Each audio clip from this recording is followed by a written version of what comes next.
أول ما يحاسب به العبد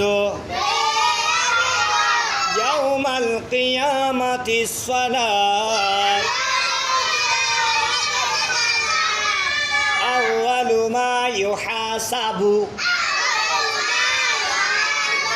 به العبد يوم القيامة الصلاة ছয় নম্বর হাদিস শরীফের অর্থ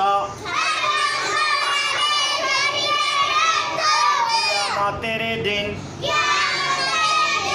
সর্বপ্রথম বান্দার নামাজের ওই হিসাব হবে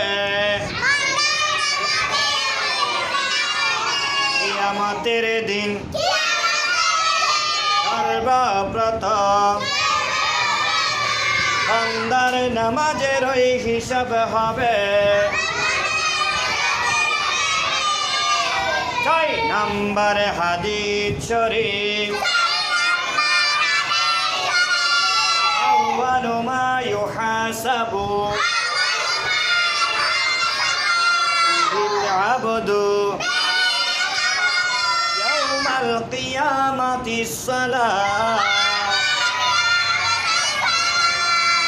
يوم القيامة الصلاة